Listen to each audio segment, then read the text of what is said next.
Yes, sir. Yes, sir. Yes, sir. Yeah. Look. Ballin' like 2K, NBA Jam. Hard as a mother in the paint, going ham. On the free throw, baby, yeah, I'm about to slam. If you're looking for the king of the land, here I am. Ballin' like 2K, NBA Jam. Hard as a mother in the paint, going ham. On the free throw, baby, yeah, I'm about to slam. If you're looking for the king of the land, here I am. Touchdown with Cam, yeah. Look, come on, touchdown with Cam, yeah. Look, one more time. Touchdown with Cam. This year, but next year he'll be on the hot seat. Touchdown. Had a catch. Kamerion Sports Podcast.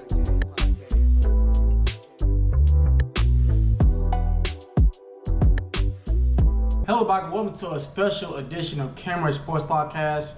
The show's here, Kamerion Lindsey, and we're finally back with a brand new episode. Today's episode is a very special one. The first ever Kamerion Sports Podcast High School Football Championship Rankings. I'm doing this based off the schools that I've talked about on my podcast before. In Georgia, Alabama area, I got 15 schools. I'm gonna start from the bottom and work my way up to the first ever Kamerion Sports Podcast High School Football Championship. Champions, my bad. So and awards, and then I get to the awards afterwards. So let's get right into it. Starting at 15, got the Jordan Red Jackets. They finished the season 0-10. Now, granted, I know the past 6 years they really have not won a game at all, but I have a little hope for their future because they just hired a new head coach this offseason, Chad Martin, who I have history with when I was in high school. My freshman year, he was my coach. Freshman and part of my sophomore year, he was my coach.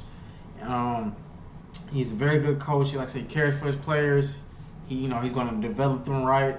He's going to turn into men off the field. So I feel like they're heading into the right direction. Do I expect them to turn around right away year one? No. But I do expect them to take them leaps because when any level of sports, it may take time, to, especially if it's real bad, it may take time to get some winning some games, get a winning culture around. So, but I got them 15. 14, got the Hardaway Hawks. They finished the season 1-9. 13, got the Shaw Raiders. They finished 3-7. Smith Station Panthers. They finished season 3-8. 11, got the Kendrick Cherokees. 4-6. They did start off the season a little good, but they kind of finished it rocky. But they did better than I thought they would. So shout out to them. But 4-6. I got them ranked 11th. 10th is the Harris County Tigers. 4-6. Not where they want to be. Usually they're better than that. But hopefully they have a bounce back season. I expect them to. But right now, I got them at 10th in my final championship rankings. 9, I got the Pacelli Vikings going 6-6. They made it to the playoff, losing in the first or second round, I believe. The Calvary Christian Knights finishing 6-6, losing in the second round. They got a bright future ahead of them. Coach Emmanuel, the starting quarterback Braxton Wilkinson, who I love heading to his senior season. So they got a lot of talented players there on that roster. Like I said, Christian is one of my favorite quarterbacks in the Tri-City area. Him, Bobby Coleman, and Broughton Branch, them three are definitely very talented quarterbacks that I believe that some college scouts should definitely be looking at heavily, if not already, do it now. But yeah, I got them number 8. 7, I got the Columbus Blue Devils. Going 7-4, losing the first round, but they had a really good season. Like I said, before last season, they was bad, just like Jordan. Not as bad as Jordan, but they finally got them a culture, and I expect them to hopefully continue this momentum into next year, and maybe win a playoff game and go a little bit deeper in the playoffs. Number 6, the Spencer Green Wave. Now they finished the season 6-5. They started the season off rocky, but they got right on track, finished the season strong, got into the playoffs. They lost in the first round, but I think they got a bright future ahead of them. Like I said, they got a good coach, who's also their athletic director. So they got a great future ahead of them. Number 5, ahead of them, I got the Glenwood Gators. Finished season 10-3, losing in the first round. Like I said, they had a really good season, 10-win season. They just lost in the playoffs, but hopefully next year they could take a step forward. Instead of just winning 10 games and make it to the playoffs, win 10 games and go deep in the playoffs. Number 4, I got the Russell County Warriors, led by the head coach, Dylan Griggs. They finished 10-2, losing in the second round. Now, like I said, it's going to be interesting to see this season how the Russell County does without their starting quarterback, Bryson Riggins, who's now off to Miles College, moving on to the next level. Like I said, Bryson was a very, very, very underrated, great quarterback. Arguably, probably the best quarterback to play at Russell County ever. You could argue. They just got a new practice facility, you know, for all their sports, so the football team could practice in there, so they're going to continue to get better.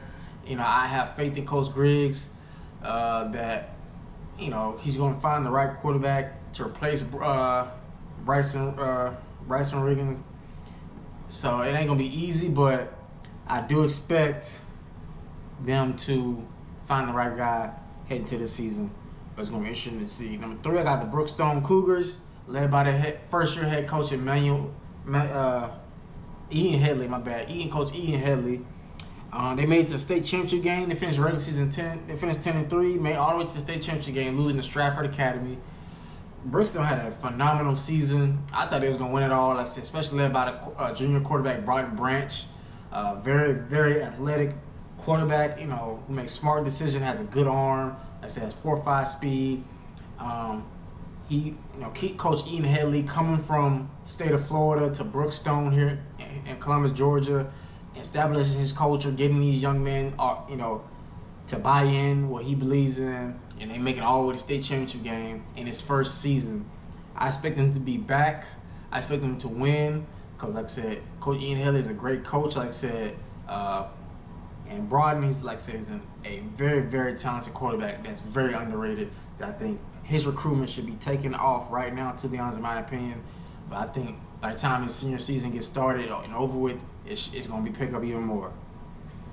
Number 2, now this is maybe a little controversial, the Central Red Devils. I got them 11-2. They lost in the 7A state championship games to 7A semifinal game against the Thompson Warriors, who eventually went on to win the 7A title against Opelika. This was a very great game. That was a very great game, by the way. And like I said, they scored a touchdown to potentially tie the game. And but they decided to go for 2. The former head coach Patrick Nix. Some people say he made a bad call, but I don't think he really did. It was a really good play call. It's just the defender made a great tackle, made a great read on the play. Like I said, Bobby Coleman threw it to Waterhouse, the running back. It was 1-on-1. The defender just made a great tackle. If he would have missed it, people would have been saying, "Oh, that's a great call by Coach Nix and them. Yeah, Central's going to the state championship game." So like I said, I don't think it's his fault at all. Like I said, sometimes that's on all sports. Sometimes if you're in a position to where you can go for 2 and your players are comfortable with it, you believe in it, you got the right play call, it's just sometimes the defender makes a great play. It's almost like the other end when you're on defense and you have a great defensive call, you're in a great position as a corner or DB, and the receiver just so happens to go up and make a better play. Like it was a great defense, but a better offense, or even a basketball, great defense, better offense, So in that instance, it was better defense. It was a great offensive play, but a greater defensive play, play by that defender making that tackle. And shout out to Coach Freeman, the head coach of Thompson Warriors, winning another state championship. Like I said, Central will have a new head coach. I'll get into that at a different episode, but got them 11-2. So that means the first ever Kamerion Sports Podcast high school football championship champions are the Carver Tigers of Columbus, Georgia, finishing 15-0, back-to-back state championships, led by head coach Jarvis Jones. Shout out to y'all, man. Y'all definitely deserve it. Like I said, Carver has a lot of talent. Like I said, them and Central are really identical, in my opinion, to be honest. They have just as much talent as Central does in Phoenix City as they do in Carver. Carver and Central are the 2 top programs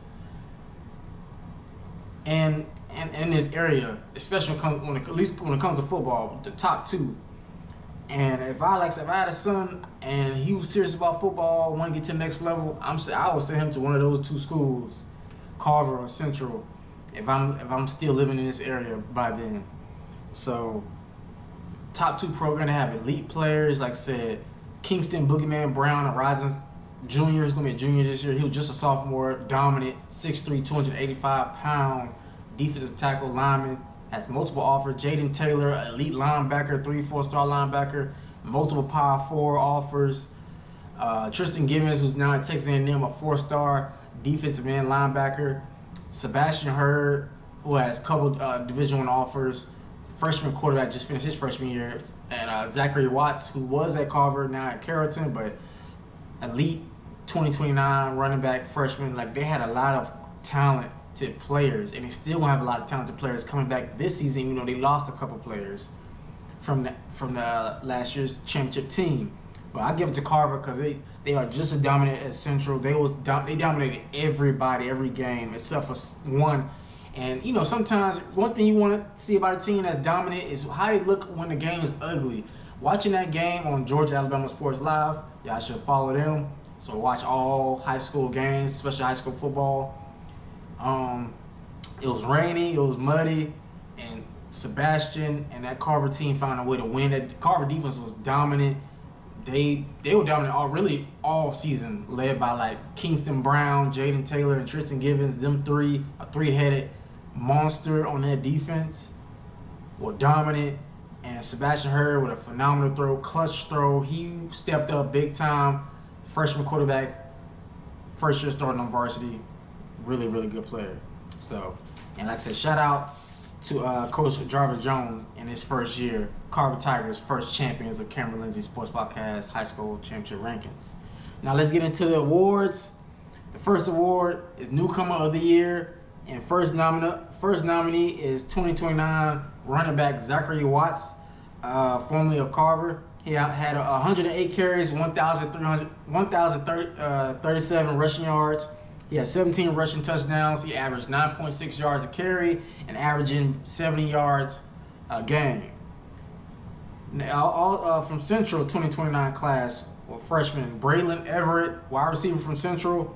He had 49 catches, 939 yards, 9 touchdowns. He averaged 19.2 yards after catch and had 72 yards a game. Also from the 2029 class, quarterback Sebastian Hurd from Carver. He completed 84 of 143 attempts with 1,715 passing yards, 19 touchdown passes, 8 interceptions. He had a 117.3 QBR rating and averaged 114.3 yards passing a game. And the Newcomer of the Year for Kamerion Sports Podcast High School Championship Rankings is running back Zachary Watts of Carver High School. Congratulations, Zachary. Like I said, I think you definitely deserve this award. You remind me of DeAnthony Thomas with your elite speed, your elite playmaking. You don't even look like a freshman. He literally looks like an upperclassman. Like I said, the reason he reminded me of DeAnthony Thomas, kind of the same build, about 5'11", 180 pounds. He has multiple Power 5 offers. Heck, he had a Power 5 offer before he started before he even played a down of high school football. In eighth grade in middle school, he had an offer from Georgia before he even played, because he was a phenomenal. He was a phenom in middle school, and it's like high school was nothing to him. Like it's just crazy. But I think he definitely deserves this Newcomer of the Year award. Like I said, these 3 freshmen for the 2029 class are electric, and like I said, I had to go with Zachary Watts, especially the way he plays. And like I said, yeah. But next award, we got Offensive Player of the Year. Also up, Zachary Watts, a candidate. Like I said, electric. He had 6+ punt return touchdowns. Really had more, but a lot of them were called back. But going back, watching the film, like I said, the ones I counted, maybe I missed one, but I at least counted 6 punt returns that wasn't called back. Yeah, so yeah, very electric player, can also returner, not just rushing, can receive, he does it all. And he can block too. Also up for Offensive Player of the Year, Braylon Everett. Again, very, very electric player. Like I said, averages 19.2 yards after the catch. So when he catches the ball, he's gone. He's going upfield, and you better not blink or he's gonna be gone. He has 22+ offers, schools like Alabama, Georgia, Auburn, Florida State, Kentucky, all Florida all have offered him. This young man is a very electric, very great player. He's one of the few central freshman receivers to play on varsity. Usually central, you have to go through the freshman academy, you play on the freshman team, but he just was so good they had to put him on varsity. Well, now is the right move because he was their leading receiver as a freshman. And Central has a lot of great players in that roster. So, Braylon Everett, candidate for Offensive Player of the Year. And lastly, also from Central, quarterback Bobby Coben Jr. He completed 171 of 277 passing attempts, 3,000 passing yards, 33 touchdown passes, only 9 interceptions. He had a 124.7 QBR rating.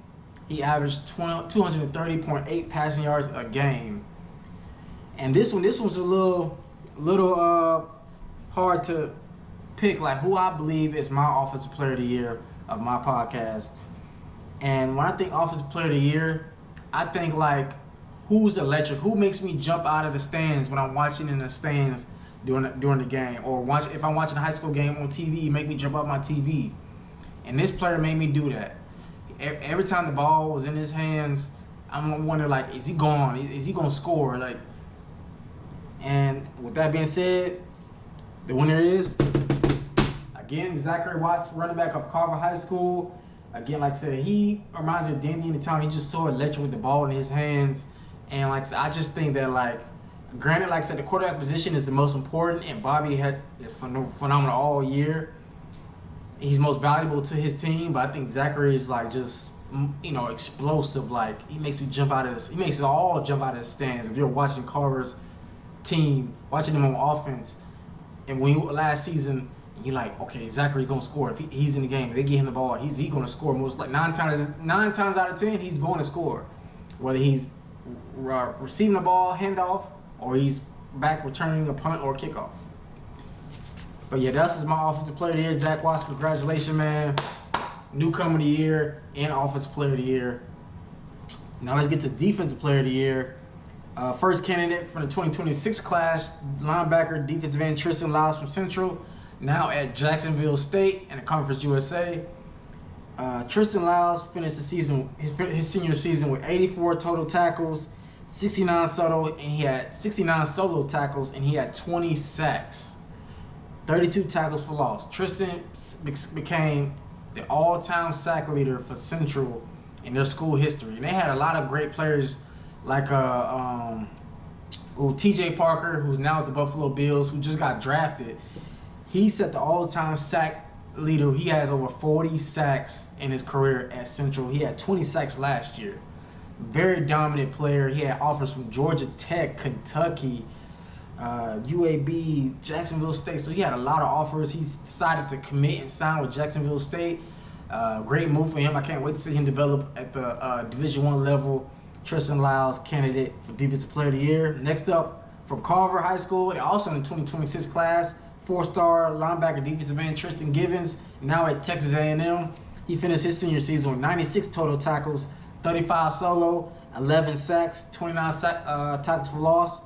Watching his highlights, like I said, he very long, strong player, dominant against the run, dominant pass rusher. So it's going to be interesting to see him develop at Texas A&M. Hopefully he gets some playing time. If he don't, he can continue to get bigger. Get bigger that frame, because I think he's like 6'3", 6'4", 215. So if he can get to like 230, I think by the time his freshman year is over with, his first year at Texas A&M, whether he's redshirts or not, he's going to be at least 230, maybe 240. So he had a very dominant season at Carver, helping them lead on that best defense. I think Carver's defense only gave up like about 10, maybe, I don't even think 10 points a game, probably like 9 points a game, maybe less than that. That's how dominant that Carver defense was with Tristan Givens and Boogeyman Brown and Jaden Taylor. That defense was dominant. They gave up like less than 10 points a game.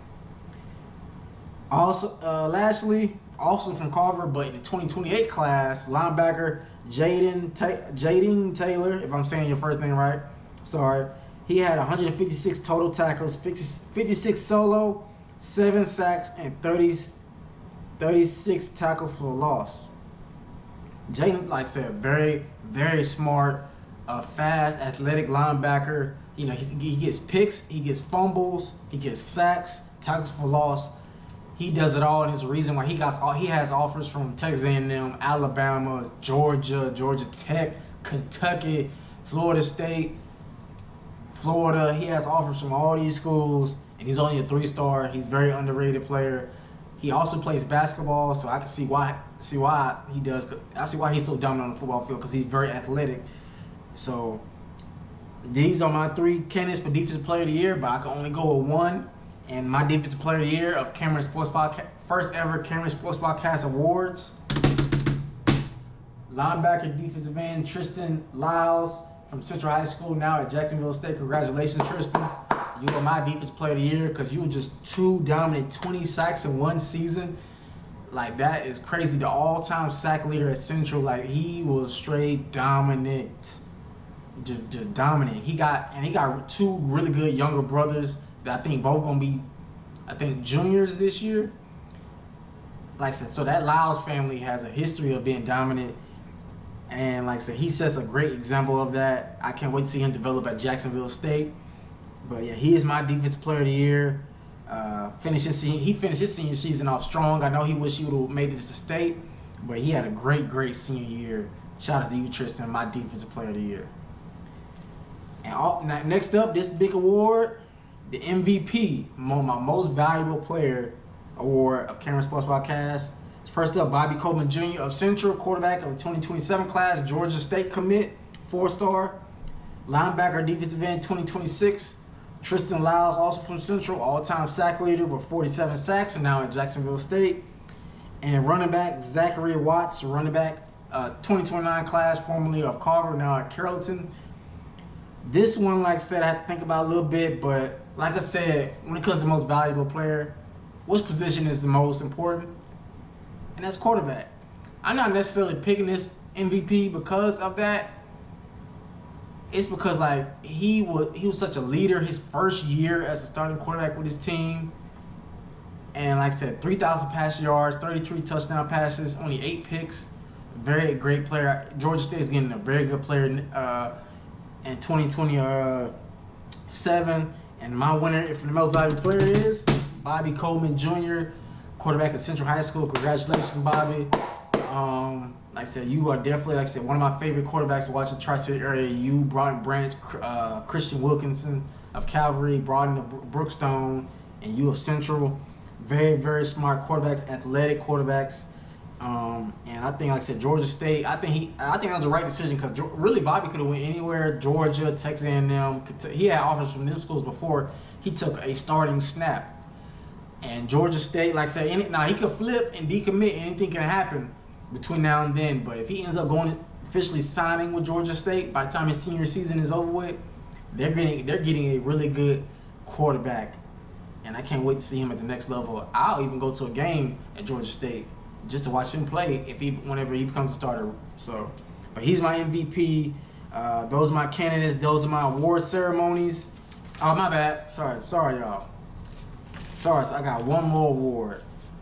It's a brain fart. Coach of the Year award.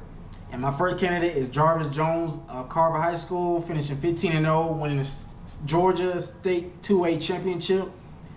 Next candidate is former Central High School coach Patrick Nix, finishing 11-2, lost in the semifinal of the 7A Alabama playoffs. And Brookstone's head coach Ian Headley, finishing 10-3, losing the state championship, making a state championship appearance in the GIAA 4A playoffs.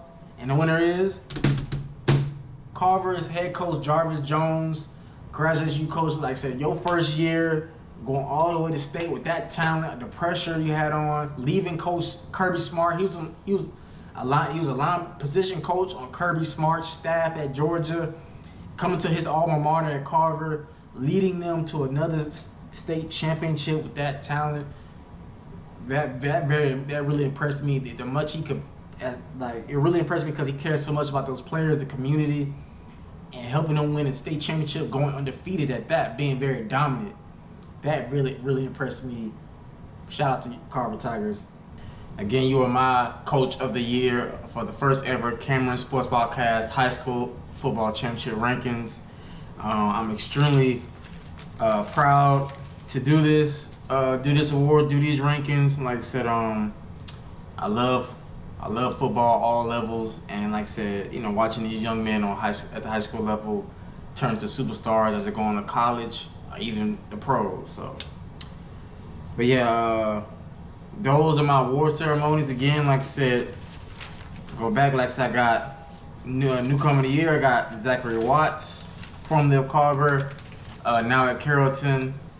Offensive Player of the Year, also Zachary Watts. Defensive Player of the Year, linebacker defensive end, Tristan Lyles, now at Jacksonville State. MVP, Bobby Coleman Jr., quarterback at Central. And my Coach of the Year, Jarvis Jones at Carver High School in Columbus, Georgia. And with that being said, with my first ever Kamerion Sports Podcast High School Football Championship rankings, I have a special announcement. Going to expand the rankings even more, the awards even more. So the 15 schools I listed, I'm going to be covering and talk about some more schools. And those schools are Thompson Warriors, who won the 7A Alabama State Championship last year. Their head coach, Freeman, led by superstar quarterback,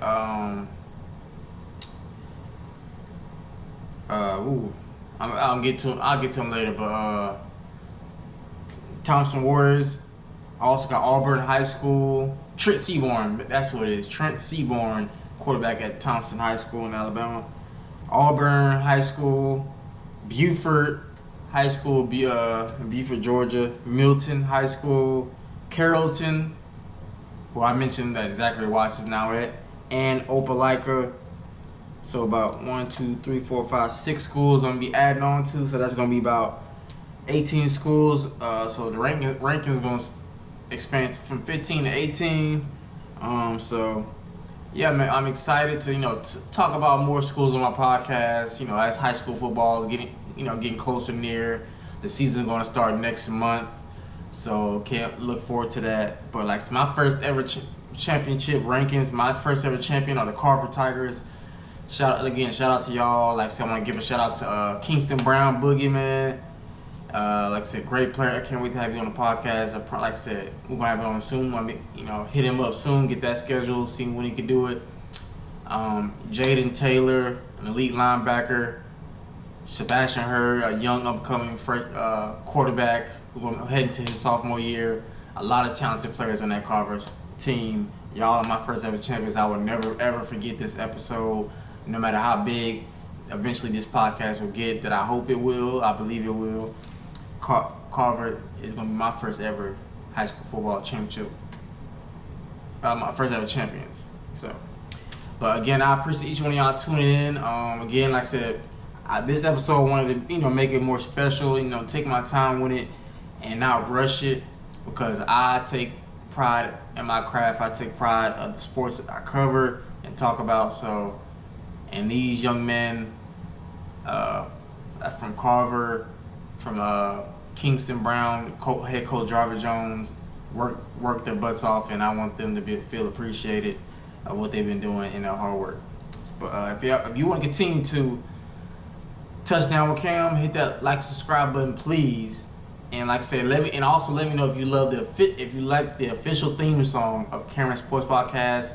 It's made by my good friend, we call him TB El Ray.